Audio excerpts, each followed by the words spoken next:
de ce rapport, comme il y a beaucoup de philosophes à la rédaction de ce rapport, ils définissent ce que c'est que la capacité d'autonomie comme une capacité de délibération sur ses buts personnels, être capable de délibérer sur ce qu'on vise, sur ce qu'on souhaite, sur ce qu'on veut, sur ce qu'on cherche, et d'agir sur la base d'une telle délibération. C'est une capacité d'autodétermination qui est à la fois une capacité de réfléchir sur ses propres buts et d'agir en fonction de cette réflexion, de cette délibération. Donc, vous voyez que ce principe d'autonomie, en gros, il donne deux branches et deux formes que peut prendre le respect des personnes selon que vous leur reconnaissez ou pas une capacité d'autonomie, ici définie comme une capacité d'autodétermination. À l'inverse, si vous considérez que là où les personnes face à vous ont une autonomie qui est réduite, le respect de ces personnes, il se traduit autrement, dans cette logique, il se traduit par une protection de leurs intérêts, par l'intervention d'un certain nombre de tiers, et le respect de la personne, ce n'est plus dans ce cas le respect d'une capacité d'autodétermination, mais c'est la protection des intérêts, de la vie, des intérêts de la personne au sens très large.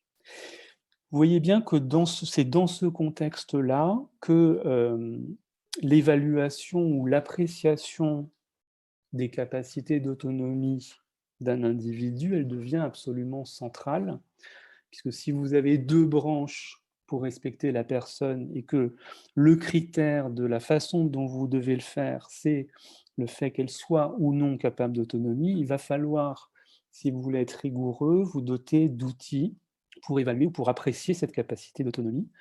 Et c'est la raison pour laquelle, aux États-Unis, donc là on est en 79 au moment du rapport Belmont, en gros de 1980 à 2000, et même après, il y a des travaux très importants.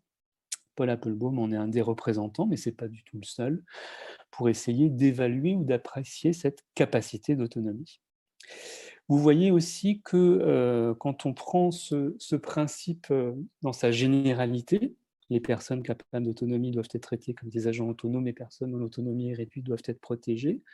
Quand on prend ce principe de manière générale, il n'y a pas vraiment lieu d'avoir un débat sur une approche de la relation d'aide ou d'accompagnement, sur le fait qu'elles doivent être ou non paternalistes ou contractualistes, qu'elles doivent être ou non égalitaires. En fait, c'est une question de fait. Ils refusent la question de principe, c'est une question de fait pour eux, c'est-à-dire que vous devez avoir une relation égalitaire, symétrique, contractualiste avec les personnes capables d'autonomie, et vous êtes fondé, vous avez le droit, mais non seulement c'est votre responsabilité, d'avoir une relation paternaliste ou maternaliste vis-à-vis des personnes dont l'autonomie est réduite. Donc il n'y a pas ici un débat d'un point de vue théorique sur la relation thérapeutique ou la relation d'aide ou d'accompagnement légitime. Ça dépend, dans cette façon de concevoir les choses, de la réponse à une question de fait. La personne est-elle ou non capable d'une certaine autonomie? Le deuxième grand commentaire que je voudrais faire sur ce principe, c'est que le texte alterne en fait entre deux choses. Tantôt, il dit les individus autonomes doivent être traités comme des gens autonomes, et tantôt, il dit les personnes capables d'autodétermination doivent être traitées comme des agents autonomes. Ça veut dire l'introduction de cette notion de capacité ici, elle me semble vraiment importante parce qu'elle relève d'une forme de pari. Ça veut dire que on ne vous demande pas d'aller voir si actuellement, dans les faits, dans cette situation précise-là, la personne exerce ou manifeste une capacité d'autodétermination. On vous demande de voir si elle en est capable, si elle peut le faire, et on ne vous demande pas qu'elle l'exerce et de prouver ou de vous assurer qu'elle l'exerce réellement. Donc, en disant que les personnes capables d'autonomie doivent être traitées comme des agents autonomes, on vous invite à faire comme si les personnes capables d'autonomie allaient en fait, au moment où vous leur proposez un choix, exercer cette capacité, la traduire véritablement dans la réalité. Il semble que là, il y a une nuance, vraiment une subtilité qui est importante. La question qu'on peut se poser ensuite, c'est est-ce que, quand vous définissez un principe d'autonomie de cette façon, est-ce que ça enveloppe une conception particulière de l'autonomie? Est-ce que ça enveloppe notamment une conception que les partisans de l'autonomie relationnelle pourraient critiquer? Alors, en un sens, oui, je trouve, parce que vous avez vu que la capacité de l'autonomie telle qu'elle est décrite ici, comme capacité d'autodétermination, à savoir de délibérer sur ses propres buts, d'agir sur la base de cette délibération. Euh, la notion de délibérer sur ses propres buts, évidemment, elle a une dimension très cognitive, très réflexive, très rationnelle. Et donc, d'une certaine façon, on pourrait considérer que cette définition du principe d'autonomie tombe sous le coup de certaines critiques actuelles des pensées de l'autonomie. En même temps, quand on regarde un peu plus loin dans le texte, on s'aperçoit qu'il est fait il est fait mention dans le rapport Belmont des enfants, de la maturité des enfants, des degrés de maturité des enfants, et donc il est sous-entendu, le texte ne le dit pas explicitement, mais il est quand même sous-entendu que cette autonomie, comme capacité d'autodétermination, elle se construit dans la vie, elle n'est pas première, elle n'est pas donnée, elle se construit. Quand on pense aux enfants, on pense évidemment à une autonomie, une autodétermination qui se construit en relation avec les autres, en relation avec ses parents, en relation avec un système éducatif, en relation avec une société donnée. Donc de ce point de vue-là, c'est pas si évident que ça, je trouve, de considérer qu'il y a dans cette vision du principe d'autonomie comme capacité d'autodétermination quelque chose qui contreviendrait nécessairement à une autonomie relationnelle. Ce qui est intéressant ensuite dans ce principe, c'est l'articulation, je trouve, qui est faite entre autonomie et vulnérabilité. Elle n'est pas faite explicitement, mais vous voyez bien que quand on vous dit que les personnes dont l'autonomie est réduite doivent être protégées, c'est qu'on considère qu'il y a une vulnérabilité qui est liée et qui peut même être définie comme le fait d'avoir une capacité d'autonomie réduite et comme le fait d'avoir une capacité d'autodétermination réduite. Ça ne me semble pas tout à fait trivial, cette définition de la vulnérabilité comme réduction de la capacité d'autonomie entendue comme réduction d'une capacité d'autodétermination. Je ne vais pas m'arrêter, mais je veux juste le souligner, je trouve ça assez important. Les deux derniers points de commentaire que je voudrais faire sur ce principe général, principe d'autonomie, c'est que on peut se demander à quoi il sert. C'est une question que je me suis beaucoup posée moi pendant les différentes séances du séminaire. C'est à quoi sert au fond le droit français des tutelles? Est-ce qu'il sert, comme son intitulé a l'air de le dire, à protéger les personnes considérées comme particulièrement vulnérables, ou est-ce qu'il sert aussi, ou d'abord, ou est-ce qu'il a d'abord, un jour, il a d'abord servi à protéger, je ne sais pas qui, les autres, la société, les contrats, la sécurité des contrats, etc. De voir ce principe d'autonomie là dans un texte qui vient en gros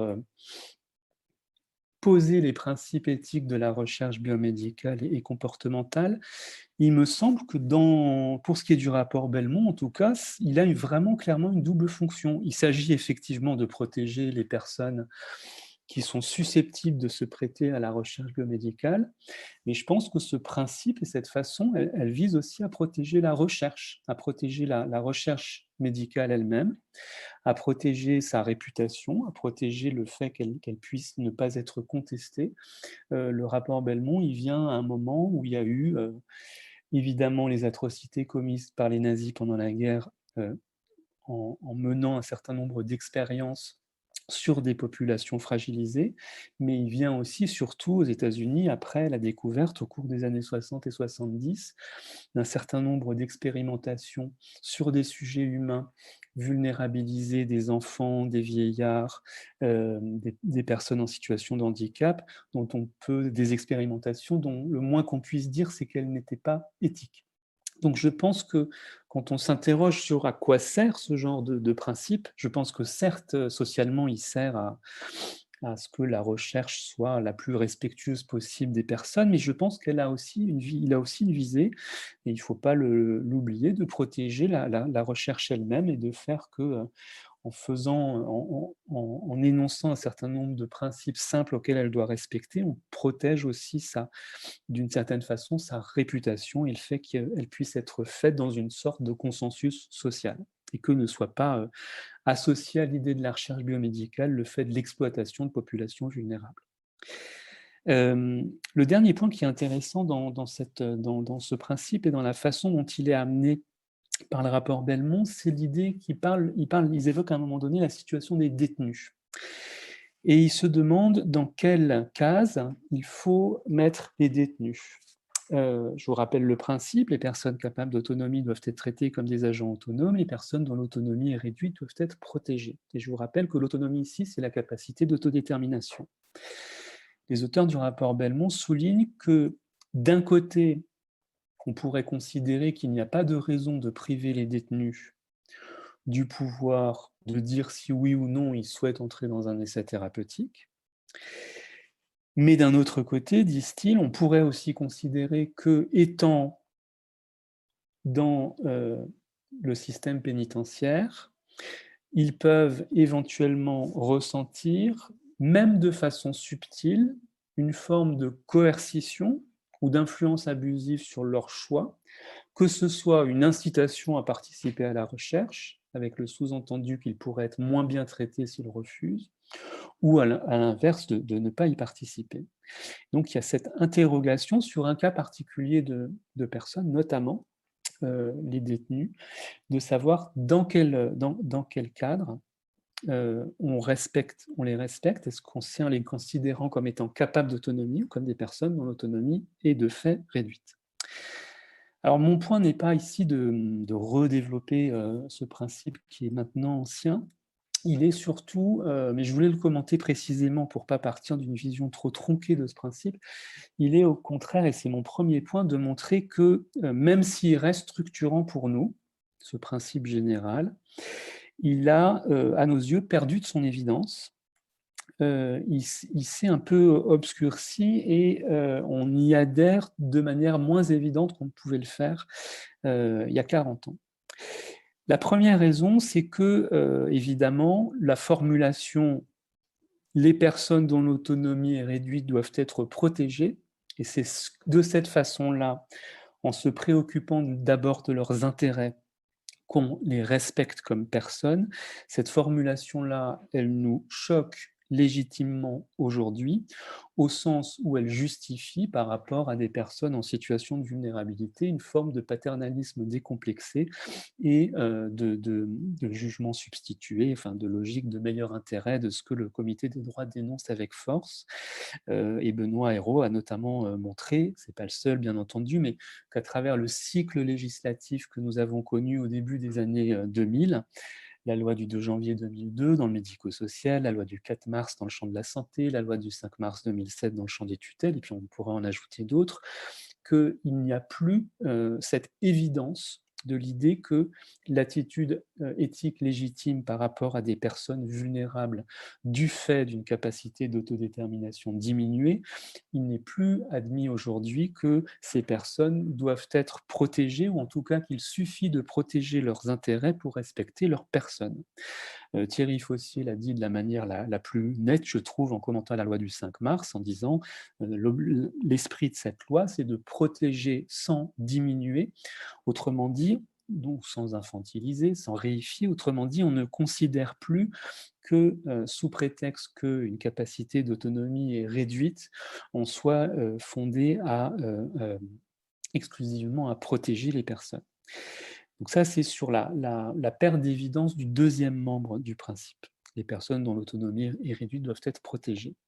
Il me semble que le premier membre de l'alternative, les personnes capables d'autonomie doivent être traitées comme des agents autonomes, a lui aussi un peu perdu de son évidence, même si ça ne se traduit pas pour le coup dans des lois, et on n'a pas l'équivalent du cycle législatif que je viens d'évoquer pour cette relativisation-là, mais il y a quand même, à travers tous les travaux, notamment en éthique du soin, en éthique de l'accompagnement des dernières années, que ce soit les éthiques du care ou les philosophies du soin ou les éthiques de la sollicitude, cette idée que respecter une personne, ce n'est pas seulement respecter son autonomie, sa capacité d'autodétermination, et que les personnes dites capables, dites compétentes, ont aussi droit à une forme d'attention, de considération, de sollicitude. Et donc, c'est l'idée que le respect de la personne, même considérée capable d'autonomie, n'est pas soluble dans le respect de sa capacité à se déterminer par elle-même. Sinon, ça nous mettrait dans une relation très froide, très distanciée vis-à-vis d'elle. Donc, je trouve que, d'une part, on n'est plus tout à fait euh, dans une relation d'évidence avec les deux termes de ce principe. Et puis surtout, je trouve que ce qui a perdu de son évidence, c'est notre capacité à faire simplement la différence entre les personnes capables d'autonomie, qu'il faut traiter comme des agents autonomes, et les personnes dont l'autonomie est réduite. Cette distinction-là, on est beaucoup moins... il y a beaucoup moins une confiance dans le fait qu'on pourrait l'établir avec certitude. Il y a une forme de brouillage. Cette capacité à la distinguer, elle perd de son évidence, ce qui ne veut pas dire qu'on considère que c'est plus important, mais je pense qu'on est moins confiant qu'on ne l'était à la fin des années 70 ou au début des années 80 sur la possibilité de bien différencier, de différencier avec facilité et de manière rigoureuse les personnes dites capables d'autonomie ou d'autodétermination et les autres.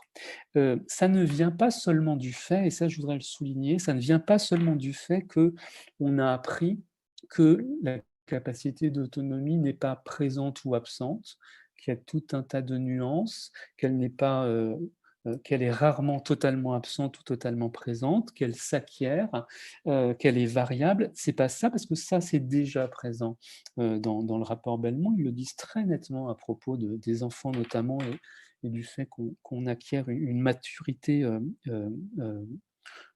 progressive. Je crois qu'il y a plus un doute sur la capacité de l'évaluer avec des critères qui soient justes, et il y a un doute sur ce que l'on entend au fond par capacité d'autonomie, et une interrogation sur le fait qu'on puisse vraiment réduire, comme le faisait le rapport Belmont, la capacité d'autonomie à la capacité d'autodétermination. Il me semble que cette évidence-là, on ne la partage plus tout à fait aujourd'hui. Alors ça me permet de venir à mon second point, qui est une reprise et un approfondissement de la distinction que je vous proposais entre les trois sens ou les trois dimensions de l'autonomie, une dimension fonctionnelle, une dimension morale et une dimension civile. Je vais brièvement les rappeler ici, vous dire ce que je mets derrière ces trois notions, ce que je mets derrière cette distinction, en précisant vraiment que j'essaie de décrire des dimensions, des domaines. Je ne suis pas en train de donner des définitions, ce sera le résultat du travail. On n'en est pas encore là. Mais grosso modo, j'entends par autonomie fonctionnelle la capacité ou l'aptitude d'un individu à se débrouiller dans l'existence. Le droit français dit souvent à pourvoir à ses intérêts. On pourrait dire aussi la dimension fonctionnelle de l'autonomie ou l'autonomie fonctionnelle comme le fait de savoir vivre de manière relativement indépendante dans un environnement donné. Alors la vie, vous pouvez ici penser à la vie biologique, parce que vous avez besoin d'une assistance à la respiration, parce que vous avez fait une pathologie Covid. Ça peut être la vie psychique, cognitive, ça peut être la vie sociale, bien entendu. Donc l'autonomie fonctionnelle renvoie ici à la notion de fonctionnement, telle que vous la trouvez par exemple dans la classification internationale du fonctionnement. Et c'est une aptitude, disons, fonctionnelle à vivre dans un environnement donné de manière relativement indépendante. L'autonomie morale, c'est autre chose, c'est le fait de vivre une vie relativement conforme à ses valeurs, une vie, le fait de mener sa vie, plutôt que d'être totalement mené par elle, d'en être plus ou moins l'auteur, d'y exprimer ou d'y découvrir son identité singulière, fait déterminer soi-même ses intérêts. Vous pouvez gloser autour de ça. Il faudrait évidemment apporter beaucoup de précision, mais vous voyez tout de suite qu'on est dans un registre, dans un champ, dans une dimension de l'autonomie qui est bien entendu liée à l'autonomie fonctionnelle, mais qui s'en distingue. On est ici beaucoup plus, alors je l'ai appelé autonomie morale, on aurait peut-être pu l'appeler autonomie éthique. En tout cas, c'est le fait d'avoir une vie qui vous ressemble, plus ou moins, ou de vous, on pourrait dire à l'inverse, ou de vous y découvrir ou de vous y exprimer au fur et à mesure que vous la vivez. L'autonomie civile, la troisième dimension de l'autonomie, je vous propose, mais c'est encore une fois une définition provisoire, d'y voir plutôt un pouvoir d'agir, le pouvoir d'agir dont un individu dispose dans la société, seul ou avec les autres, pour les décisions qui le concernent individuellement, mais aussi pour les décisions qui concernent la communauté ou les groupes dont il est membre. C'est un pouvoir d'initiative, c'est un pouvoir de participation. Vous pouvez penser aux analyses que Hannah Arendt fait de la liberté, par exemple, dans tous les textes où elle dit que la liberté est d'abord quelque chose qui se voit et pas quelque chose qui s'expérimente dans la vie intérieure. Donc on est là sur un sens assez proche de ce qu'on appelait autrefois la liberté. Donc, autonomie fonctionnelle, autonomie morale, autonomie civile. Pourquoi je trouve cette distinction intéressante? Je vous en propose 3 exemples pour vous montrer comment je les mets au travail, comment je la mets au travail, cette distinction, en précisant tout de suite que je pense qu'il ne faut surtout pas les opposer, ces trois dimensions de l'autonomie, et qu'à mon avis, ce qui existe réellement, ce n'est pas ces dimensions de l'autonomie, c'est l'autonomie en tant que telle, l'autonomie générale, qu'on est sur des composantes beaucoup plus que sur des choses qui seraient différentes. La première façon dont je pense qu'on peut la mettre au travail, cette distinction, c'est si vous regardez l'article 425 du Code civil, qui porte sur les mesures de protection juridique, où il vous est dit que, je cite, « toute personne dans l'impossibilité de pourvoir seule à ses intérêts en raison d'une altération médicalement constatée, je passe, de nature à empêcher l'expression de sa volonté, peut bénéficier d'une mesure de protection juridique. » Pour moi, une mesure de protection juridique, ça relève de l'autonomie civile. Ça vient limiter, ça vient d'abord limiter, quel que soit son effet après, ça vient d'abord limiter votre pouvoir d'agir. Il y a un certain nombre d'actes pour lesquels vous avez besoin d'une assistance ou d'une représentation, que vous ne pouvez plus effectuer sans être assisté ou représenté. Mais quand le droit français dit que peut bénéficier d'une mesure de protection juridique toute personne dans l'impossibilité de pourvoir seule à ses intérêts, pour moi là on parle d'autonomie fonctionnelle, l'impossibilité de pourvoir seule à ses intérêts en raison d'une altération médicalement constatée de ses facultés mentales ou corporelles. Pour moi, ça c'est vraiment ce qu'on appelle l'autonomie fonctionnelle, l'impossibilité de pourvoir seul à ses intérêts. Mais le droit français ajoute une altération médicalement constatée, et ce qu'il faut souligner, c'est la suite, de nature à empêcher l'expression de sa volonté. Et pour moi, là, on est typiquement dans ce que j'appelle l'autonomie morale. Donc, je reformulerai les choses. Moi, mon analyse de l'article 425 serait de dire que dans l'état actuel du droit français, on considère que pour que soit mise en place une mesure de protection qui va restreindre l'autonomie civile, il est exigé à la fois une altération de l'autonomie fonctionnelle, qui fait l'objet d'une constatation médicale, mais pas seulement, et ce n'est pas seulement parce que vous ne pouvez pourvoir seul à vos intérêts que vous pouvez bénéficier d'une mesure de protection, c'est aussi parce que cette altération médicalement constatée est de nature à empêcher l'expression de votre volonté. Pour moi, l'expression de la volonté, elle en est clairement sur l'autonomie morale. Donc ça veut dire que dans le droit français actuel, ce n'est pas en raison seulement d'une altération de certaines facultés fonctionnelles que l'on peut prononcer en théorie une mesure de tutelle ou de curatelle. On pourra discuter longuement sur le fait de savoir si cette règle est respectée dans les faits. En tout cas, j'essaye juste de vous montrer par là la façon dont je peux faire travailler cette distinction.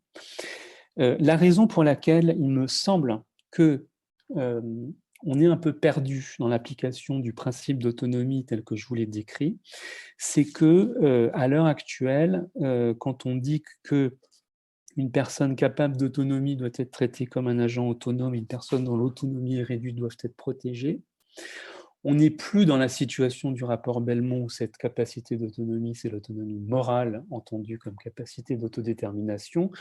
On ne sait plus on ne sait plus véritablement de quelle autonomie on parle, et on parle tout autant de l'autonomie fonctionnelle que de l'autonomie morale, et parfois un peu même aussi de l'autonomie civile, comme le disait Benoît à la fin.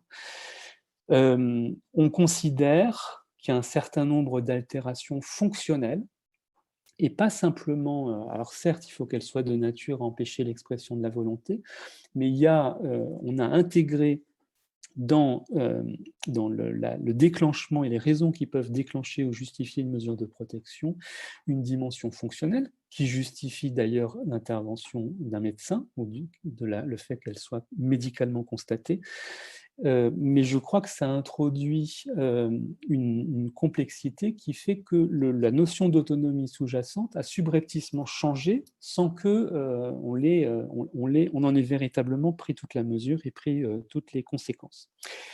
Le dernier point pour vous illustrer pourquoi je trouve important de distinguer ces trois notions, autonomie fonctionnelle, morale ou civile, c'est que par moment, vous pouvez, sur des choses un petit peu élaborées, avoir des choses tout à fait contre-intuitives. Et par exemple, moi, dans mes travaux sur la maladie d'Alzheimer, j'ai essayé de montrer que vous pouvez avoir, du point de vue fonctionnel, une capacité de décision qui est très altérée. Vous pouvez avoir face à vous quelqu'un qui a du mal à comprendre sa situation, qui a du mal à comprendre les alternatives que vous lui proposez, du mal à comprendre les conséquences des alternatives et exprimer un choix. Et pourtant, avoir quelqu'un qui reste capable d'autonomie morale au sens où je l'ai défini, fait de vivre une vie relativement conforme à ses valeurs, fait d'avoir dans sa vie des choses importante pour soi, c'est-à-dire vous pouvez avoir face à vous quelqu'un qui n'est plus fonctionnellement capable de prendre des décisions par lui-même, ou d'y participer, ou de donner son avis, mais qui continue de porter en elle ou en lui un certain nombre de valeurs, un certain nombre d'attacher de l'importance à un certain nombre de choses, et qui conserve une véritable autonomie morale, ce qui est totalement contre-intuitif, mais qui, pour l'accompagnement, est absolument décisif, puisque si vous considérez que sous prétexte qu'il n'y a plus de capacité de décision, on va passer à une logique de protection des intérêts, vous manquez totalement, me semble-t-il, à vos devoirs d'accompagnement respectueux de la personne. Alors, ça, c'est à peu près le point sur ces trois. Je l'avais fait de manière beaucoup plus rapide, mais il y a un an, mais c'est à peu près sur cette distinction que je m'étais arrêté. En quoi le séminaire m'a amené à complexifier, en tout cas à réfléchir à cette chose-là. La première chose, c'est qu'il me semble que plutôt que de parler d'autonomie fonctionnelle, d'autonomie morale ou d'autonomie civile, on serait beaucoup plus rigoureux en parlant de capacité d'autonomie à chaque fois. Moi, je suis bien en peine de dire de quelqu'un s'il est autonome ou pas. Il y a un moment où je ne comprends même plus vraiment ce que ça veut dire, même en spécifiant d'un point de vue fonctionnel, d'un point de vue moral, d'un point de vue physique ou civil. En revanche, quand on transforme la question et on la pose en termes de capacité d'autonomie, je trouve que on retrouve des choses qui sont un peu intuitives et un peu appréhendables empiriquement. Alors ça, c'est mon premier point. Je ne vais pas m'y arrêter, mais je pourrais l'étayer un peu si vous voulez. Je vais vous montrer les conséquences que ça a. Pour moi, ça a une conséquence vraiment importante, c'est que chacune de ces capacités d'autonomie fonctionnelle, morale, civile, si vous la concevez comme une capacité, elle se dédouble en une capacité de fait et une capacité de droit. L'autonomie fonctionnelle, par exemple, ce sont les capacités fonctionnelles qu'un individu est capable de manifester, ses performances actuelles, mais vous pouvez aussi considérer que ce sont ces capacités fonctionnelles, c'est ce dont il serait éventuellement capable s'il bénéficiait des aides appropriées, du soutien, des aides techniques, humaines, appropriées, d'un environnement approprié, etc. De la même façon, quand vous parlez de la capacité d'autonomie morale d'un enfant, à déterminer ses buts, à prendre des décisions,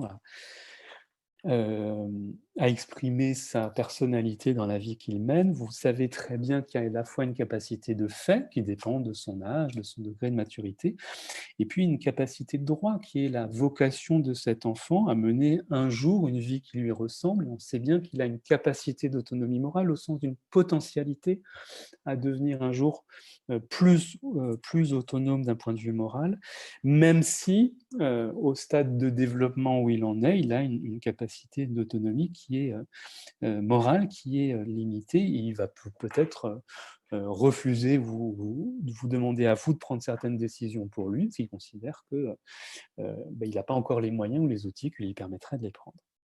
Et puis, de la même façon, je crois que la capacité, mais ça, on y est beaucoup plus habitué, et Benoît nous a donné beaucoup d'éléments pour le penser, la capacité d'autonomie civile, elle est elle-même divisée entre les droits dont je suis normalement titulaire, à partir du moment où j'ai la majorité légale ou civile, et puis entre les droits que je peux réellement exercer.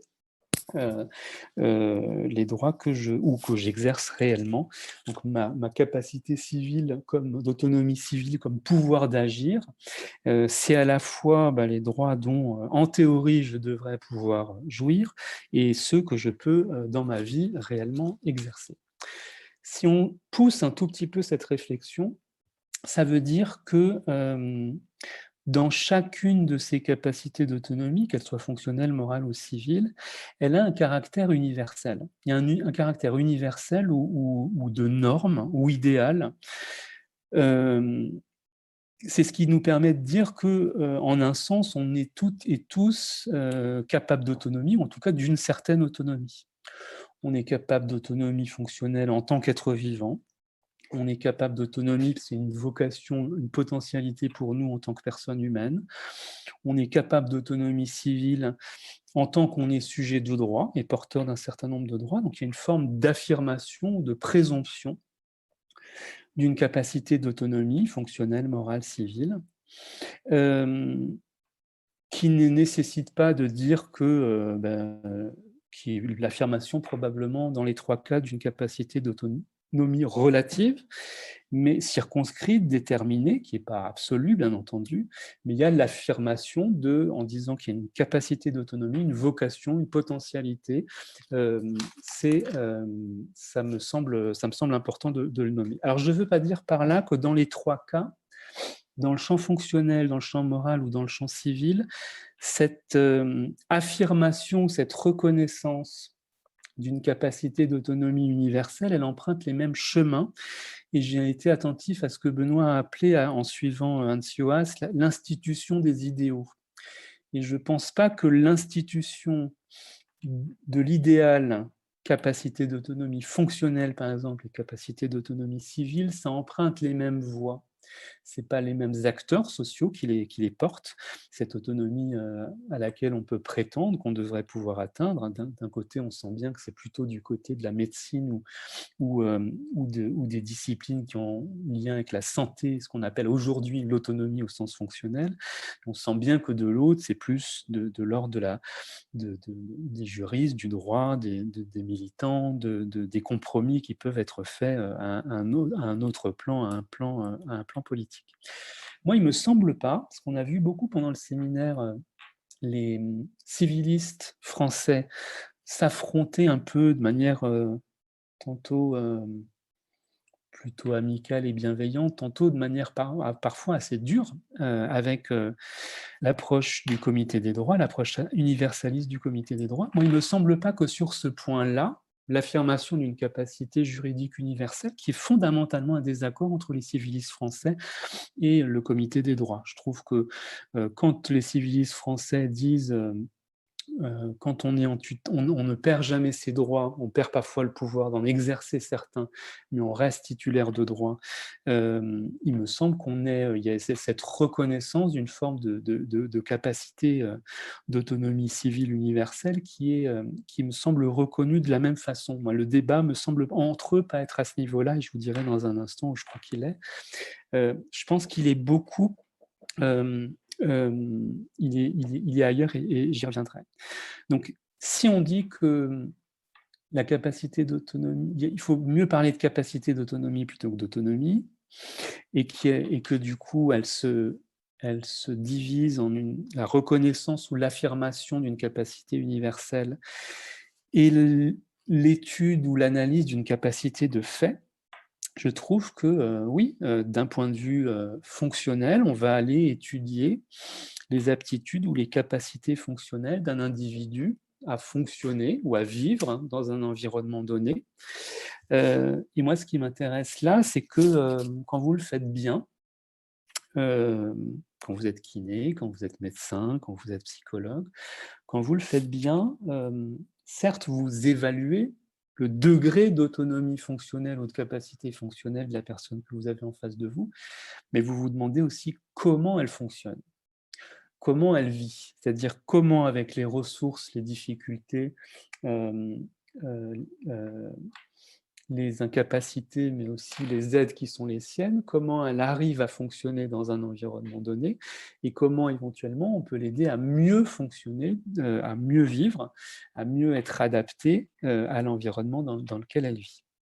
De la même façon, plutôt que de se demander à quel point un individu est capable d'autonomie morale, regardez la façon singulière dont il exprime son identité dans la vie qu'il mène, dont il cherche à la découvrir, de quelle façon il négocie avec ses névroses ou avec les facteurs d'aliénation qui peuvent être présents dans sa vie.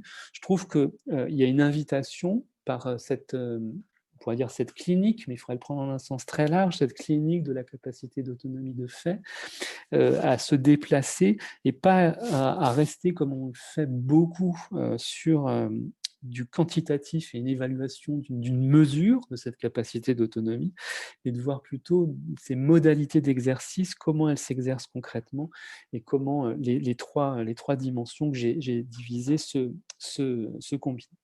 Alors, le désaccord entre les civilistes et le comité des droits, à mon avis, il se situe à une fois qu'on a posé tout ça, à mon avis, il se pose à un endroit très très très précis, qui est comment être juste par rapport aux personnes dont les capacités d'autonomie sont temporairement ou durablement réduites. Pour moi, ils apportent une réponse différente à la question comment être juste par rapport aux personnes dont les capacités d'autonomie sont temporairement ou durablement réduites. Et capacité d'autonomie, on n'est même pas, je crois, besoin de le spécifier à ce stade-là. Pour moi, il me semble que ceux que j'appelle les civilistes français, ou en tout cas ceux qui sont venus dans le séminaire et qui sont exprimés devant nous, je crois qu'ils nous ont répondu, on est juste à partir du moment où on ajuste la forme et le degré d'autonomie civile qui est laissé à la personne, à ses capacités réelles d'autonomie fonctionnelle et morale. On est juste à partir du moment où la mesure de protection qui est décidée, elle est nécessaire, subsidiaire et proportionnée et individualisée aux capacités des personnes. Donc, il y a l'application d'une forme de justice par rapport à l'idée que on va, en fonction des capacités de la personne dans sa vie, ajuster la mesure de protection. Il me semble que c'est là que se joue, dans la connexion entre la mesure de protection qui va venir limiter l'autonomie civile et les capacités reconnues d'autonomie fonctionnelle et morale que est conçue actuellement dans le droit français, ce que c'est qu'une réponse juste à ces situations. Je ne crois pas, par exemple, on voit très bien que Ça n'est pas lié au fait que la personne désigne elle-même ou pas son représentant. On peut très bien, en tant que dans le schéma civiliste français, inciter tout un chacun à désigner par anticipation un tiers qui aidera à être le porte-parole de ses préférences. On peut aussi imaginer que ce tiers sera attentif aux valeurs de la personne et pas seulement à ce qui est considéré être son meilleur intérêt. Donc vraiment, je pense que le point du droit civil français à l'heure actuelle, et la raison pour laquelle il résiste à l'interprétation par le comité des droits, c'est de dire, on a une forme de justice, au sens où, comme vous, on reconnaît qu'il y a un caractère universel de cette capacité civile, mais on va dans les faits l'adapter aux capacités réelles, notamment fonctionnelles des individus. La réponse du comité, elle est évidemment totalement différente. Elle est de dire non, on n'est pas juste à partir du moment où on part des capacités de fait. Le vrai point de départ, le seul point de départ légitime, c'est de partir de la capacité universelle d'autonomie civile, et notamment de cette capacité juridique, qui est quelque chose d'inaliénable. C'est pour ça, à mon avis, que, en partant de ce point de vue, le comité des droits peut mettre sur le même plan les gens qui vous disent qui présument l'incapacité sur la base de l'âge, de la présence d'un handicap, ou des gens comme Paul Applebaum, c'est qu'ils considèrent que dans tous les cas, le point de départ n'est pas le bon, qu'on ne peut pas faire dépendre la capacité civile d'une capacité fonctionnelle, que la capacité civile, elle est inaliénable, et que c'est pas du tout en l'adaptant et en la minimisant et en la réduisant sous prétexte que des capacités fonctionnelles sont diminuées, qu'on est juste. Au contraire, donc la question, c'est plutôt, pour eux, comment, compte tenu de cette capacité civile qui est universelle et inaliénable, et compte tenu des incapacités ou des difficultés rencontrées par les personnes dans leur vie, faire en sorte qu'en dépit de ces difficultés, elles puissent exercer l'ensemble des droits universels qui sont les leurs. Et donc, il y a une façon de résoudre cette question de la façon d'être juste par rapport aux personnes dont les capacités d'autonomie sont réduites, qui est totalement différente entre les civilistes français et le comité des droits, me semble-t-il. Les civilistes français disant on va être juste en ajustant la capacité civile réelle aux capacités fonctionnelles, alors que le comité des droits dit non, cette capacité civile, elle est et elle doit rester universelle, ça doit être la seule norme valide, et bien sûr, vous allez tenir compte de la réalité de fait, mais pour se conformer à cette exigence des droits.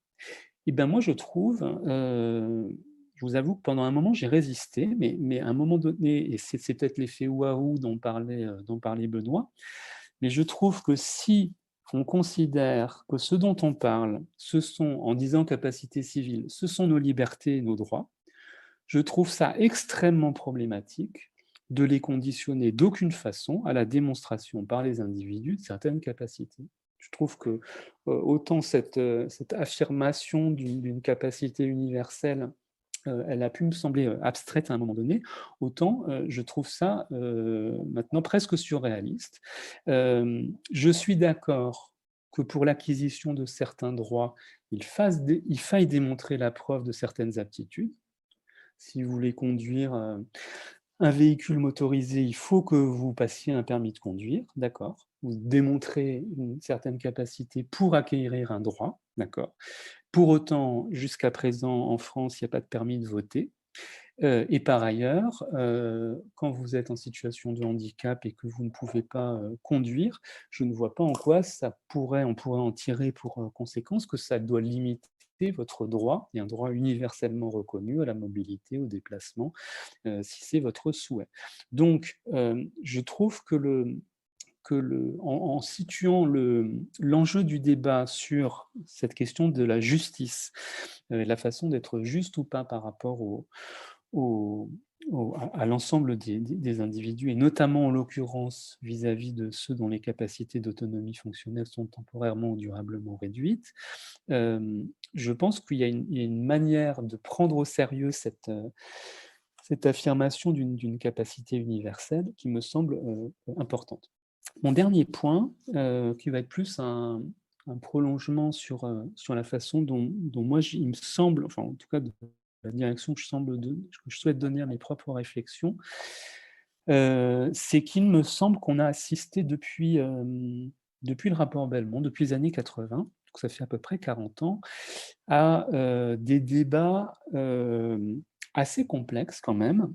On finit par s'y retrouver en travaillant beaucoup, mais assez complexes sur cette définition de ce que c'est que la capacité d'autonomie, de ce qu'on met derrière, et avec une tendance des uns et des autres à essayer de le ramener de leur côté. Alors pourquoi je vous dis ça? Parce que typiquement, vous voyez que dans le rapport Belmont, c'est une capacité d'autonomie qui est vraiment conçue comme une capacité d'autonomie morale. Ce dont on veut parler, ce dont on considère qui est central, c'est la capacité d'autonomie morale, le fait, défini par eux comme le fait de se déterminer par soi-même. Si vous regardez les travaux de Paul Applebaum, que Benoît avait invité à Paris en 2015, la stratégie de Paul Applebaum, consciente ou pas, il le raconte un peu comme une forme de légende, mais on a du mal à savoir si c'est comme ça que ça s'est passé ou si c'est une façon de reconstruire l'histoire. Mais il nous dit qu'il n'a pas trouvé de critères dans la philosophie ou même dans la psychologie pour la définir, et qu'il a abouti à une définition médico-légale, et qu'il allait voir comment les juges qui avaient à prendre des décisions, sur on laisse ou pas une personne prendre des décisions par elle-même, comment les juges avaient fait. Et donc on a des critères un peu circulaires. Pour répondre à la question du critère, on va voir comment les juges d'ores et déjà font, et on essaye sur cette base de trouver des critères fonctionnels. Donc c'est une base médico-légale ou une base qui mêle, dans mon langage à moi, l'autonomie fonctionnelle et l'autonomie civile. Et on a eu un jeu théorique, alors que vous voyez par exemple si vous regardez l'ouvrage de Buchanan et Brooke, qui est un ouvrage très célèbre en 1989, où eux, qui sont plutôt des bioéthiciens et plutôt des philosophes, essayent de montrer que l'approche type Applebaum, qui passe par le droit et par la médecine, en ratant la question des valeurs et en ratant la question de l'autonomie morale, laisse un critère absolument central au milieu, qu'eux appellent les valeurs, et qui est évidemment l'autonomie morale. Et donc il y a eu, me semble-t-il, une tentative des uns et des autres à considérer que ce qui est fondamental, en gros, à établir une hiérarchie ou une priorité entre ces trois capacités d'autonomie. Les juristes disant ce qui est premier, c'est la capacité d'autonomie civile, et puis l'intendant suivra. Les philosophes disant non, mais ce qui est premier, on est bien d'accord que c'est l'autonomie morale, et c'est l'individu qui détermine ses souhaits, ses valeurs, ses priorités, et le reste, ce sont des conditions. Je trouve que ça aboutit à des conceptions parfois un peu déconnecté du réel et déconnecté de la vie, de ce que ça peut être que l'exercice concret d'une capacité d'autonomie. Donc moi, il me semble que, pour finir, je trouve très judicieux le déplacement euh, que le groupe est en train de faire de l'article 12 à l'article 19, et cette question de l'autonomie de vie ou de la vie autonome me semble vraiment importante, parce qu'elle est de nature à parler de ce que moi j'appellerais l'autonomie réelle, à pas oublier qu'elle a des sous-bassements fonctionnels, moraux et civils, bien entendu, mais à le replacer sur le terrain du réel. On pourrait prendre l'exercice du droit de vote, par exemple, qui est à la fois un droit, mais qui nécessite aussi, pour s'exercer, parfois un accompagnement. Donc je pense que, voilà, moi j'aurais tendance, pour être précis sur la direction qui me semble devoir être donnée à ces réflexions en ce qui me concerne, en faisant deux choses que pour l'instant je ne faisais pas. La première, c'est mettre très clairement sur la table, sur ces questions, non seulement l'autonomie des personnes elles-mêmes, mais l'autonomie de ceux qui les entourent, l'autonomie de leurs proches, l'autonomie des professionnels et des services qui interviennent, en donnant là aussi toute son épaisseur à ce qu'on entend par autonomie. Ça me semble vraiment essentiel pour y comprendre quelque chose, parce que sinon, je crois qu'on redouble en fait cette conception non relationnelle de l'autonomie, si on si on revendique une conception relationnelle de l'autonomie, posons-nous aussi la question de l'autonomie des tiers et sous tous les plans, leur autonomie fonctionnelle, morale, civile. Si on a une communauté de destin, pensons-la aussi comme ça. Et la deuxième façon, le deuxième principe, moi, qui me semble vraiment important à suivre, c'est, et ça fait écho à ce que disait Benoît en finissant, c'est que pour l'instant, on est toujours parti pour définir l'autonomie ou la capacité de l'autonomie supposée des gens supposés capables et supposés valides. On le voit très bien chez Rawls, hein, et puis on va tout à la fin, à ces marges, hein, voir des situations un peu problématiques où on n'a pas exactement les conditions qu'on s'est données au départ. Moi, il me semble qu'il faut totalement renverser la perspective et si on pense que toutes les formes de vie sont des formes de vie humaines, ben, il faut aller penser, et qu'on cherche à penser l'autonomie, il faut aller les penser dans ces conditions particulières, diverses, et probablement partir de l'expérience et de l'analyse de ceux qui vivent des situations où l'exercice de l'autonomie, qu'elle soit fonctionnelle, morale ou civile, est difficile, entravé, ou particulièrement difficile, ou particulièrement entravé, et que c'est là qu'on va apprendre des choses intéressantes sur ce qu'elle est, et en intégrant après des points de vue différents. Mais il me semble que comme point de départ, si on cherche un point de départ, parce qu'il faut quand même une forme de méthode, il faut absolument partir de là, parce que sinon on est en permanence pollué par des normes de vie autonomes, fonctionnelles, morales, civiles, qui sont, pour le coup, les universels ou les idéaux d'autonomie qui ont été institués dans un contexte particulier. Et je trouve qu'on prend le risque de complètement rater toute l'épaisseur à la fois de signification, mais tous les enjeux existentiels et politiques de ces notions qui sont quand même majeurs. Donc voilà en gros à la fois ce que j'ai essayé de tirer à partir des choses très très simples que je vous avais dites il y a un an, voilà, des réflexions que ça a pu susciter chez moi et de l'intérêt que je vois d'introduire cette notion de capacité au centre des débats, voilà, dans toute son épaisseur. Merci beaucoup, Fabrice. On se prend encore un bon quart d'heure pour discuter. Moi, je prends volontiers la parole, Benoît, Jennifer Fournier. Merci beaucoup pour ton exposé, Fabrice, qui était vraiment très intéressant. J'ai plein de choses que j'ai trouvées très nourrissantes. Et tu termines sur les situations les plus problématiques ou les plus marginales pour essayer de penser cet exercice de l'autonomie. Et c'est de ça dont j'aurais aimé parler. Moi, je m'intéresse vraiment à cette question-là. Mes travaux, ils portent sur des personnes qui ont des déficiences motrices importantes, qui sont du coup très, très dépendantes d'autrui pour la vie quotidienne et qui vivent dans des établissements. Donc, on voit bien avec un contexte très particulier de contraintes quand même très importantes. Et je trouve quand on s'approche de l'expérience des gens qui sont dans ces situations, il y a une vraie question qui se pose sur l'interaction entre cette dépendance à autrui et les capacités d'autonomie, parce que finalement, tu dois négocier chaque chose avec d'autres et tu dois avoir leur accord pour pouvoir être autonome et dans les différentes dimensions que tu mentionnes, fonctionnelles, etc.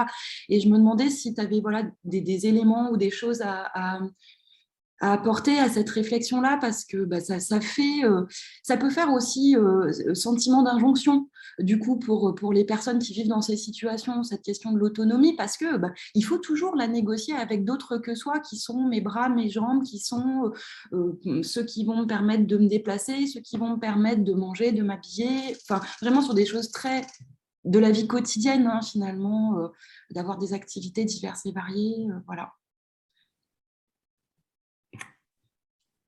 Non, moi, alors pour le coup, c'est vraiment de vous, chez vous que réside le savoir. Moi, j'ai rien à ajouter. J'ai compris ça lors de la dernière conférence à Lyon, et notamment sur le témoignage qui était fait, qui disait exactement ça, qu'en en situation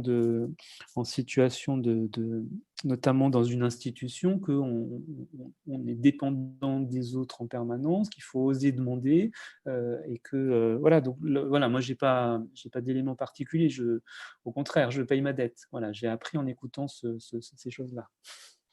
Si je peux me permettre d'intervenir, et pour rebondir sur ce que disait Mme Fournier, étant directement concernée, bien évidemment. Bien sûr, allez-y, Mme Lefki. Donc, c'est vrai que c'est une vraie jonglerie au quotidien, parce que ce qu'on a en face, ce sont quand même des personnes avec leur personnalité. Il y a une perversité qu'il faut gérer, parfois, quand même, ça c'est il faut le savoir. Et on passe notre temps, en tous les cas, parce que le pouvoir, qu'on le veuille ou pas, il est forcément sur la personne qui vous aide, qui est un pouvoir physique et qui devient un pouvoir intellectuel à un moment donné, et que même dans nos choix, forcément, on a une injonction, c'est quand même une majorité sans être la totalité, de se résigner, sinon on passe notre quotidien à être en conflit. Et quand on est en situation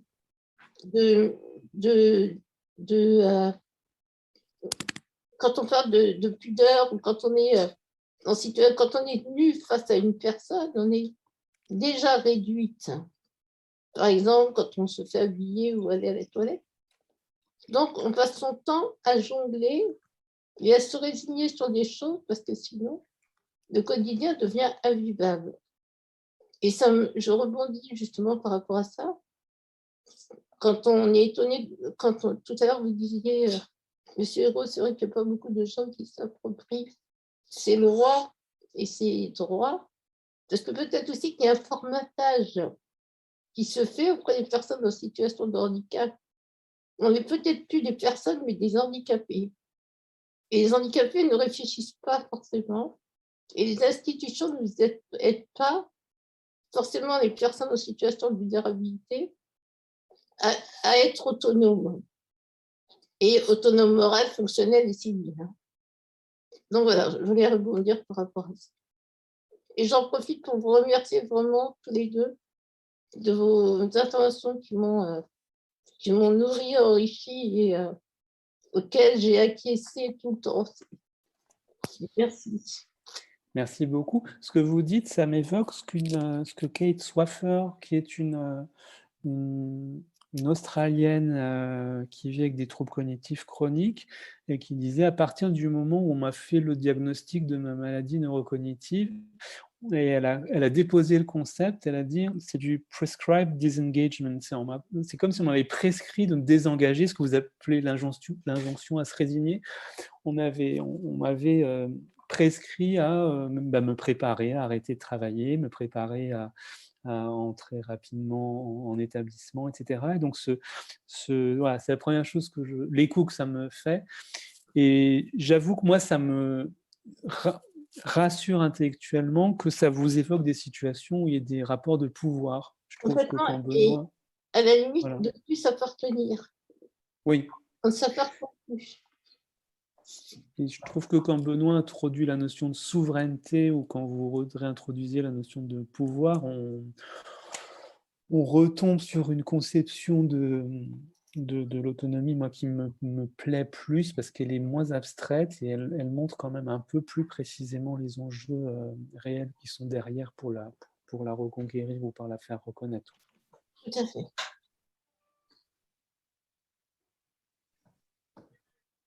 Benoît, j'aurais une question. Est-ce que vous m'entendez? Vas-y, Anita. Oui. Bonjour à toutes et à tous, et un grand merci à vous deux pour ces présentations particulièrement stimulantes. Fabrice, je souhaiterais réagir sur 3 points. Vous ne semblez pas questionner le fait même que les altérations fonctionnelles devraient être médicalement attestées. est-ce que là, il n'y a pas une souveraineté justement du certificat médical qui vient ainsi dire les conditions mêmes de l'autonomie fonctionnelle? Est-ce que c'est le seul corps professionnel apte à pouvoir le faire en tout tas de causes? Et est-ce qu'il n'y a pas là une mise en débat à ouvrir, à questionner? Donc, une deuxième interrogation renvoie vers, vous insistez sur la capacité d'autonomie de fait et des droits. En vous écoutant, j'ai l'impression que ce dont vous parlez, ce que vous décrivez, renvoie davantage à une mise en possibilité qu'à une capacité qui pourrait peut-être faire courir le risque, c'est une sociologue qui parle, d'une subsidialisation, essentialisation, réification des personnes principalement concernées. Voilà, je voudrais vous entendre également là-dessus. Un troisième point, et j'ai fini. Vous semblez insister sur l'indépendance relative et à la fois sur l'autonomie relationnelle. À l'Université toulousaine, dans les travaux qui ont pu alimenter la théorie de la déprise, on a préféré parler d'interdépendance pour justement dénoncer cette prescription du désengagement à laquelle semblaient aboutir les théories de l'engagement, théorie américaine dans les années 60, quand elle cherchait à rendre compte de l'avancée en âge des personnes âgées du vieillissement. Donc, voilà, je voudrais vous entendre sur ces trois points saillants, me semble-t-il, de votre propos. Merci d'avance. Merci beaucoup, Anita. Le premier, peut-être le plus simple, sur la place des médecins et de la médecine dans le fait de constater médicalement une altération. Je souscris totalement à ce que vous dites, mais je vais même beaucoup plus loin, en fait. Non seulement je pense que les médecins ne devraient pas être les seuls et qu'on aurait besoin d'une appréciation beaucoup plus globale, non seulement des capacités, mais de la situation de vie de la personne, et qu'il y a tout un tas d'autres compétences, et je l'ai écrit, on l'a écrit notamment dans un numéro de Gérontologie et Société, en reprenant d'ailleurs des travaux du défenseur des droits sur cette question. Hein. Bon, mais je pense qu'il faut être encore, à mon avis, beaucoup plus radical, c'est-à-dire qu'on va pas forcément... on ne sera pas forcément meilleur en mettant plus de gens dans l'évaluation et dans l'objectivation d'une incapacité. Je pense qu'il faut mettre plus de gens pour pas seulement objectiver des incapacités, mais pour donner des billes de savoir comment on va les compenser et comment on va faire qu'en dépit de ces incapacités, de ces difficultés, dans l'identification d'un certain nombre de ressources aussi internes, externes et d'aides qu'on peut apporter, on peut avoir non seulement une alternative à une mesure restrictive de liberté, mais même voilà, voilà. Donc voilà, je souscris tout à fait à ce que vous dites en allant encore un petit peu plus loin. Je ne suis pas sûr d'avoir tout à fait compris votre deuxième point. Je suis d'accord sur l'idée qu'il y a une mise en possibilité en disant que il me semble que on peut distinguer une capacité d'autonomie de fait et de droit. Il me semble que c'est vraiment spécifique à cette notion-là et qu'on est à la fois dans le constat de quelque chose qui est présent et puis d'une virtualité, d'une potentialité, mais c'est peut-être propre à nous autres êtres humains. Donc je ne pense pas que ce soit, j'introduise en disant ça une forme de norme attendue des individus, mais je ne suis pas sûr de bien comprendre votre question. Peut-être vous voulez la repréciser. Sur le dernier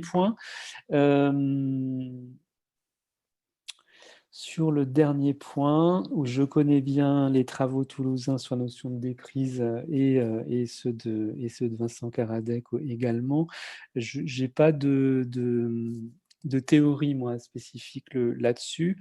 Je suis d'accord avec vous sur l'importance de souligner l'interdépendance fondamentale. La crise Covid nous l'a aimablement rappelé, et à la fois brutalement et fortement rappelé pendant ces 2 dernières années.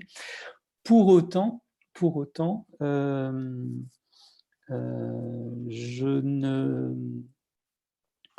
ne sais pas si, que ce soit pour les personnes qui avancent en âge ou les autres, je dirais qu'il y a une aspiration naturelle plus à l'indépendance ou à l'interdépendance. Vous voyez, dans les travaux que j'ai menés sur la crise dans les EHPAD en période Covid, j'ai souligné que on ne peut pas se passer durablement de la présence de ceux qu'on aime, et que toucher les personnes qu'on aime et nous est nécessaire, et que de ce point de vue-là, il y a une violence qui a été faite dans certains établissements durables qui est importante. Mais pour autant, vous voyez, si c'est ça l'interdépendance, oui, je la reconnais, je l'affirme, mais je ne crois pas pour autant que ça doive nous entraîner à nier le fait que nous sommes aussi, d'une façon ou d'une autre, et en donnant des contenus différents à ces notions, attachés à notre autonomie, à notre indépendance, quelle que soit la forme qu'elle prend, et quel que soit l'âge qu'on a. Voilà. Mais ça, c'est un avis personnel. Juste peut-être quelques précisions. Oui, quand on parle d'interdépendance du côté de la théorie de l'entreprise, il s'agit en fait de souligner qu'il s'agit d'une entreprise négociée. C'est ce que disait tout à l'heure très bien Madame Lefki, hein, ou encore Jennifer Fournier, quand elle parlait de cet autre qui devient mes jambes, mes bras, etc. Hein, alors là, je suis parfaitement d'accord avec vous, et ça va tout à fait dans l'idée qu'à ce moment-là, il faut élargir la focale et introduire dans le débat et dans la réflexion toutes celles et ceux qui rendent possible cette autonomie. Voilà, et qu'il faut absolument les voir, il faut nommer ce travail, le montrer, le décrire. Et je trouve qu'il n'a pas totalement été fait, que les éthiques du Caire ont d'une certaine façon mis en visibilité un travail du Caire, mais que le travail du Caire qui rend possible une autonomie, il reste encore, à mon avis, à visibiliser et à mettre en évidence. Oui. Et quant au capacitisme, en fait, je reprends là une des critiques qui a été réservée à ce courant de pensée, qui souligne le risque des réifications, des substantialisations, d'essentialisation de la notion même des capacités. Moi-même, je ne suis pas à l'aise et je ne sais plus comment parler de cela, n'est pas être capable. Je peux ne pas être capable à un moment donné d'exercer mon autonomie morale, civile ou fonctionnelle, car les possibilités ne sont pas réunies pour que cela advienne. Absolument, 100% d'accord. Merci.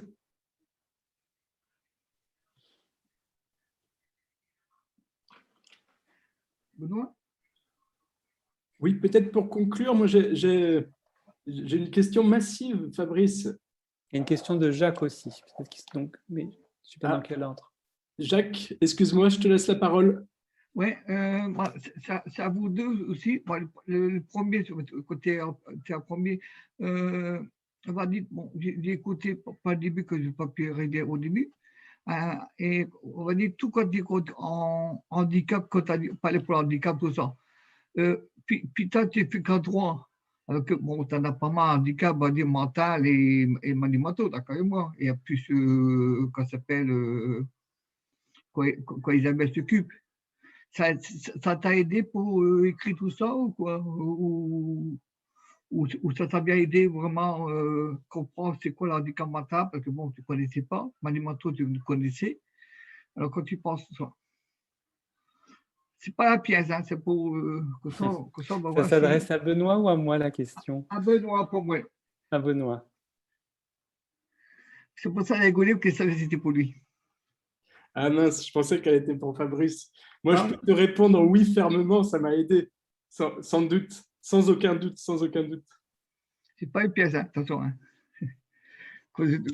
Puis 2017, tu commences à te connaître, moi d'autres.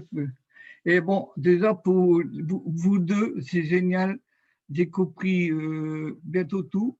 À part là, c'est à monsieur, je ne sais pas comment il s'appelle, Philippe, Philippe. Là, C'est Fabrice Xil. Fabrice. Là, comment si Fabrice. Là, on a des trucs, j'ai pas compris. Côté logement, tu avais annoncé un truc, je ne sais plus quoi, que je n'ai pas lu, je n'ai pas écrit, je n'ai pas pu noter. Et côté handicap aussi, tu n'étais pas tout à fait avec les côtés tuteur, tout ça. Tu peux me dire des offres de tout logement que je n'ai pas vraiment compris le mot que tu as voulu dire. Hein. C'est par rapport au logement? Ouais. Au début, ouais, le premier, oui. Je ne vais pas te prononcer quoi, je n'ai pas écrit, alors je n'ai pas pu te répondre. Ah, je sais pas. Je sais pas ce que j'ai. À quel moment, Un au début. Bah, c'est pas tout à fait au début, je crois que c'était au milieu, quand tu as vu deux logements, c'est après, je sais pas, tu as prononcé un mot, j'ai pas compris, très bas, je n'ai pas compris vraiment c'était quoi. Ah, bon, ben, je suis désolé. Je vois pas de quel mot il s'agit. Bon, c'est pas grave. Et côté créateur, pour Ouais. vous pensez quoi? Parce que automatiquement, j'ai remarqué, il y en a beaucoup, ils comptent tout ça. Et vous? Quand elle veut parler du tuteur, ça j'ai entendu. Donc moi aussi, c'est que bon, vous avez fait de quoi? Que des livres que je n'ai pas écrit, ne peut pas tout noter. Bah, peut-être que si moi je devais résumer ce que j'ai essayé de dire et des conséquences que ça peut avoir sur l'exercice d'une mesure de protection, que ce soit une mesure de curatelle ou de tutelle, c'est dans l'état actuel du droit français où ces dispositifs existent. Je pense que c'est pour l'évaluation d'une besoin d'une mesure, on aurait besoin qu'elle soit faite de manière beaucoup plus large que ce qu'elle est faite actuellement, avec seulement essentiellement un avis médical qui vient caractériser une situation. Et puis, moi, mon idée directrice, c'est quand même que si on essaye de respecter le droit français qui dit qu'elle favorise la mesure, dans la mesure du possible, l'autonomie de la personne, il faut prendre ça au sérieux et peut-être et donner, pour qu'elle ait une réalité, cette notion d'autonomie, la contextualiser, et que c'est aussi... pour moi, l'autonomie, c'est d'abord ce qui nous tient à cœur, ce qui fait qu'on a envie de se lever le matin, c'est le fait que c'est plus ou moins présent dans nos vies. Donc, que ce à quoi on est attaché, ce qui compte pour nous, ce qui nous rend heureux ou malheureux, ce soit pris en compte, quelles que soient nos capacités d'expression, de compréhension à un moment donné. Et pour moi, c'est un peu, voilà, ce qui est à l'horizon, concrètement, pour une mesure de curatelle, c'est ça, ou de tutelle, c'est ça. C'est un intérêt de celui qui exerce la mesure pour ce qui compte aux yeux de la personne, ce qui lui importe, ce à quoi elle est attachée. Côté médical, pour vous répondre, à chaque fois, si on voit le juge pour renouveler le quoi s'appelle le contrat pour le créateur ou tuteur, ou tuteur, ce que vous voulez, on a tout un médical à passer, un CICAC à passer. Ça, on a tout à vu. Ça, automatiquement, ça fait, on a besoin. Et après, libre, on va dire, là, je vois pas que je suis dedans, le créateur, on est libre. On va dire, moi, avec mon créateur, c'est libre. quand je suis moi ma famille, si je m'en allais très loin, je m'en mets très loin. Si j'avais des réunions avec Cadroit, je m'en vais, même avec des autres groupes.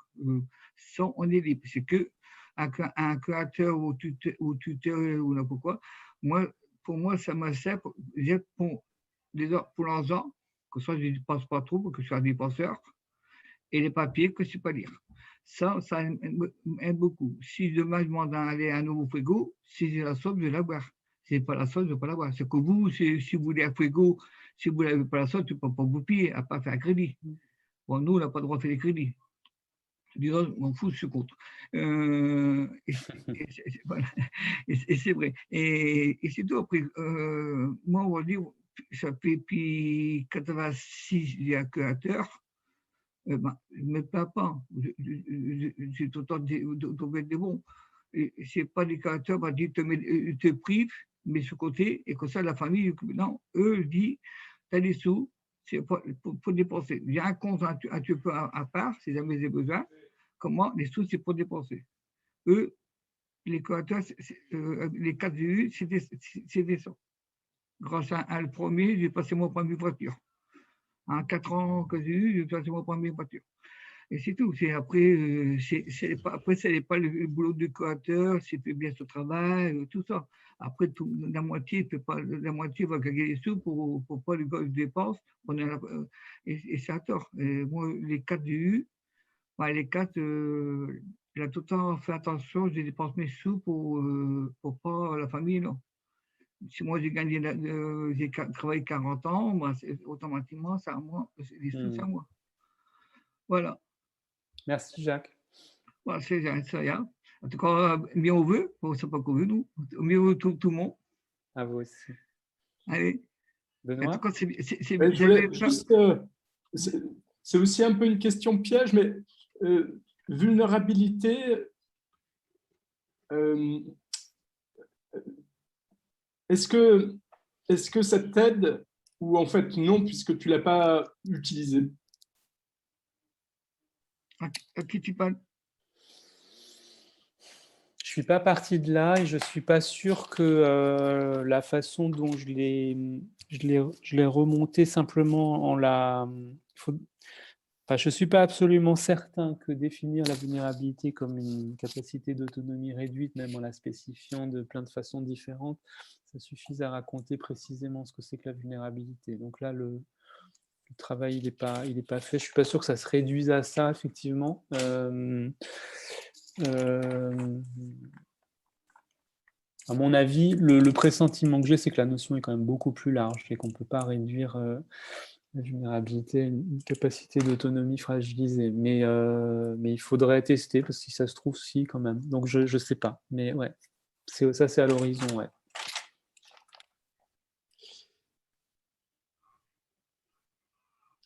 Merci beaucoup, Fabrice. Alors, je crois, Clotilde, tu as plutôt des problèmes de connexion. Est-ce que tu veux quand même dire un mot de Catherine Audard qui interviendra le 11 février prochain pour la prochaine séance?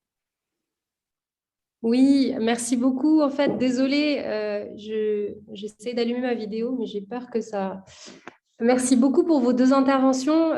J'ai pu suivre à peu près celle de Fabrice. La tienne, Benoît, malheureusement, elle était très coupée. Et ensuite, j'ai à peine pu suivre les questions. Donc, je suis vraiment désolée, j'ai des problèmes de connexion. Oui, je voulais juste du coup annoncer que, le fait que la prochaine séance du séminaire sera consacrée à une intervention de Catherine Audard intitulée L'individu capable, un changement de paradigme. Et elle aura lieu normalement le vendredi 11.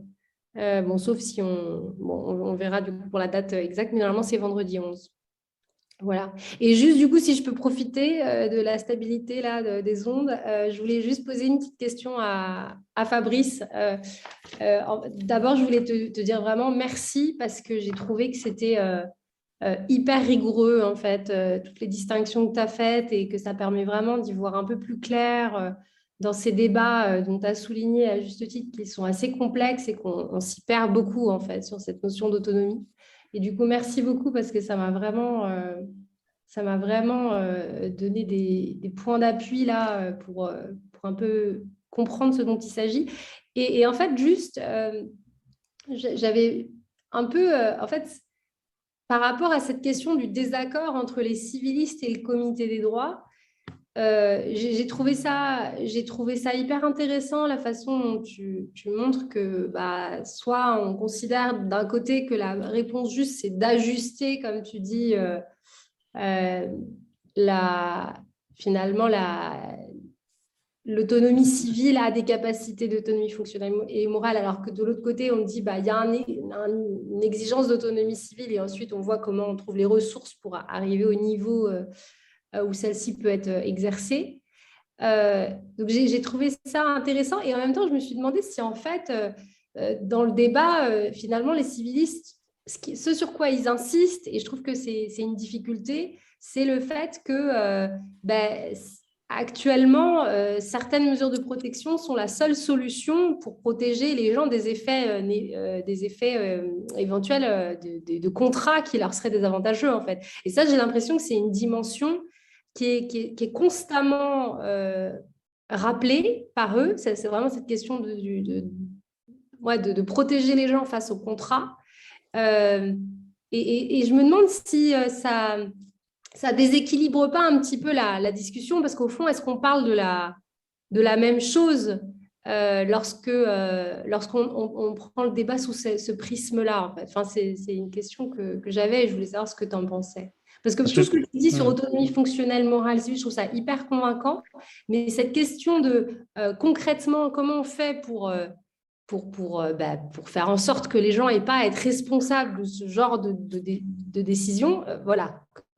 Comment est-ce que tu vois les choses? Alors, je pense que ça renforce mon argument. Je vais essayer de te dire pourquoi. Enfin, c'est une proposition, hein, mais en tout cas, je pense que les civilistes disent on est juste à partir du moment où on ajuste la forme et le degré de l'autonomie civile de fait à des capacités fonctionnelles et morales de fait. Ils se situent à ce niveau-là et ils ajustent. Le comité des droits, il dit le seul point de départ qui tienne, et ce sur quoi on ne transigera jamais, c'est une capacité d'autonomie civile de droit, universelle, inaliénable. Donc vous faites ce que vous voulez, mais le point de départ, c'est ça. Et ça, en aucune façon, on va négocier ou tergiverser la Donc, par définition, puisque il se situe à ce plan, en face, on va en permanence leur dire oui, mais il y a bien des situations où une mesure de tutelle sera nécessaire. On va leur objecter en permanence des situations de fait où on croit pouvoir montrer qu'il y a besoin d'une mesure de protection.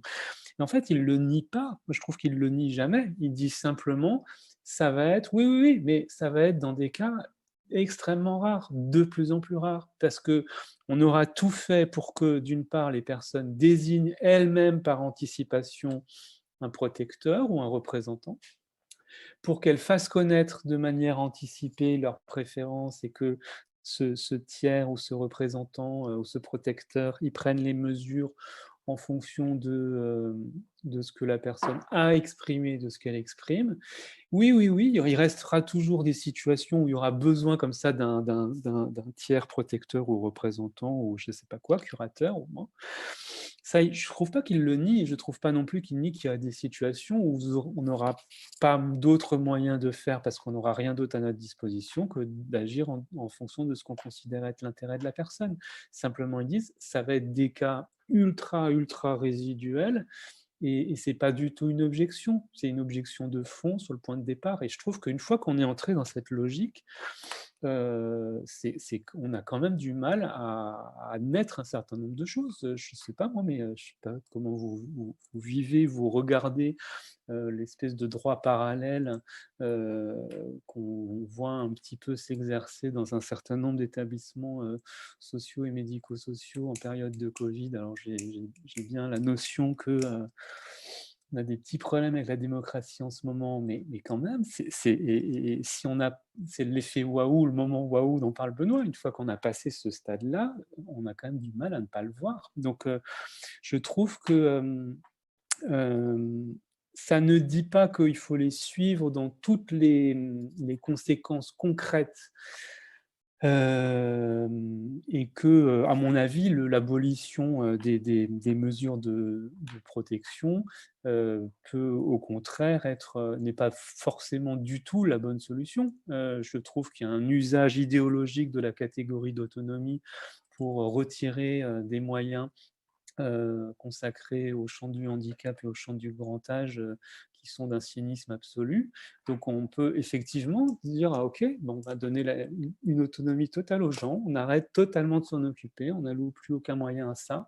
Ce sera une autonomie tout à fait, ça s'appelle de l'abandon et de la négligence, ça ne s'appelle pas respecter l'autonomie de quiconque. Donc je pense quand même que le point d'opposition, il est là, et dans la façon dont ils essayent de résoudre cette question de la justice. Je ne dis pas que les uns ou les autres aient raison, hein, mais je trouve que l'objection qu'on peut leur faire, qui est normale vu la stratégie d'argumentation qui est celle du Comité des droits, mais il y aura toujours des personnes, ou en tout cas des situations où vous aurez besoin d'un tiers qui agit en fonction du meilleur intérêt.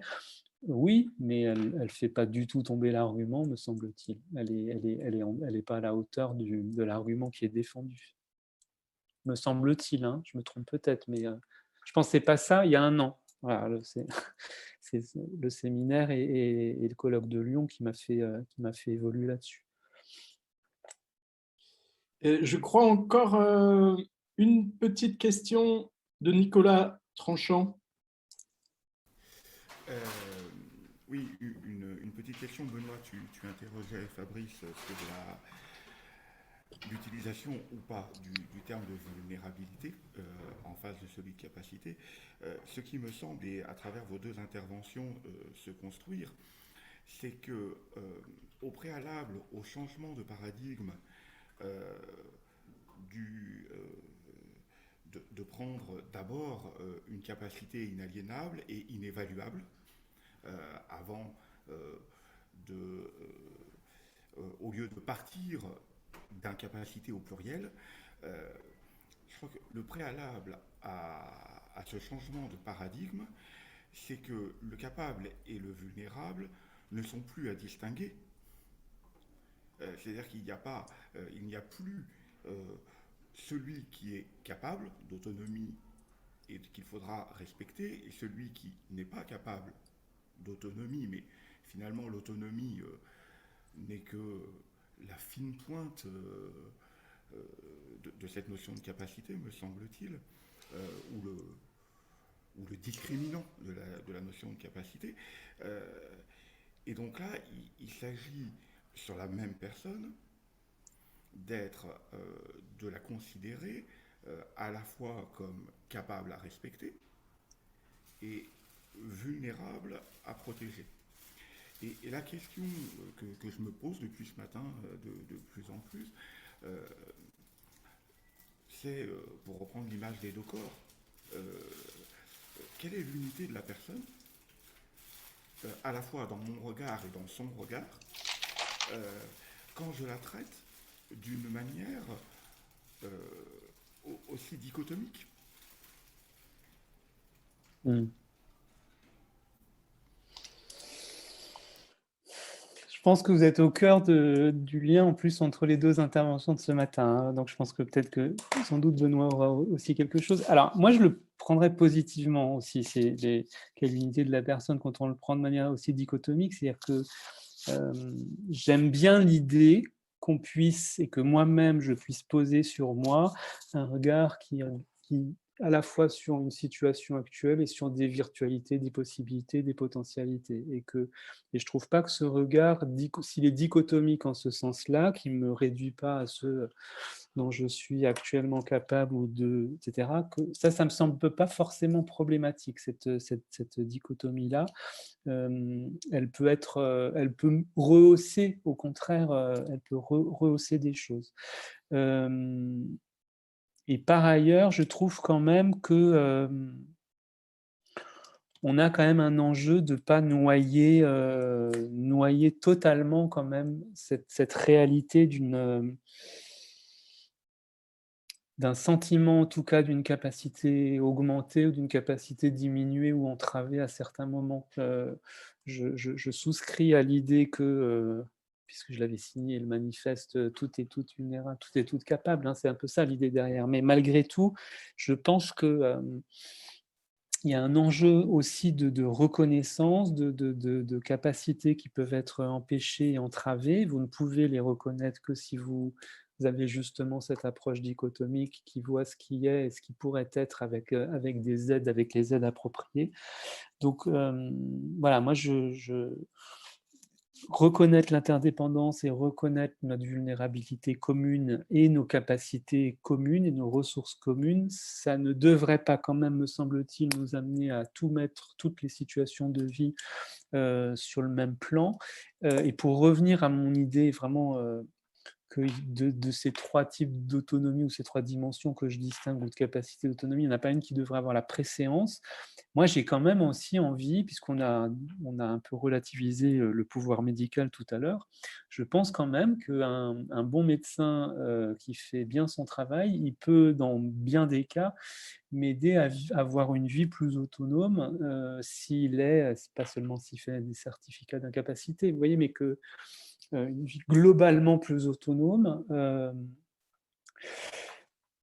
parce que la dimension de l'affirmation et de la reconnaissance des droits est une chose, la question de leur traduction concrète dans une vie en est une autre. Donc voilà, je ne voudrais pas que ce que j'ai minimisé tout à l'heure, ça conduise à penser que je réintroduis une hiérarchie.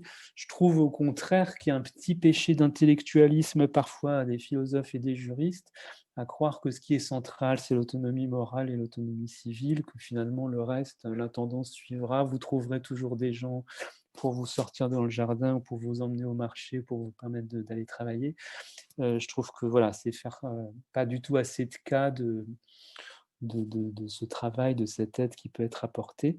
Et si moi j'avais à rééquilibrer, ce serait plutôt à rééquilibrer du côté de la dimension fonctionnelle. Donc pour moi, c'est pas forcément ce que vous... Ou alors, j'ai pas bien compris, Nicolas, ce que vous avez voulu dire, mais cette dichotomie, ce regard double hein, sur quelqu'un en fonction de ce qu'il peut actuellement et de ce qu'il pourrait ou de ce qu'il souhaiterait, me semble potentiellement être une ouverture plus que quelque chose qui vient fermer ou aliéner.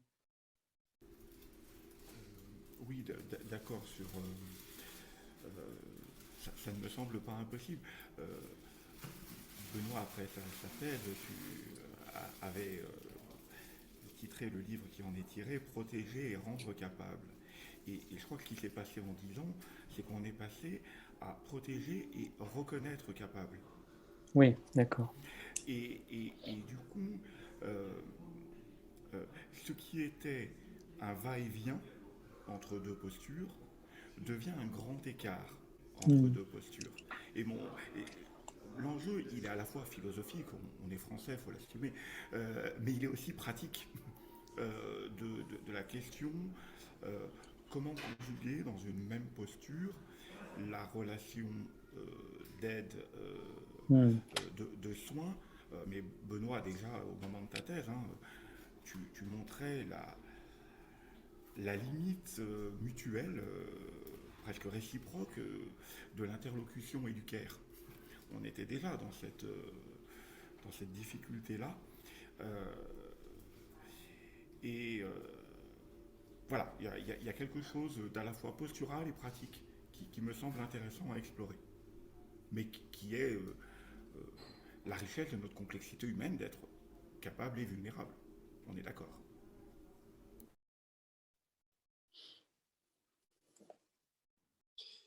Merci Nicolas. Merci beaucoup Fabrice et à tous les participants.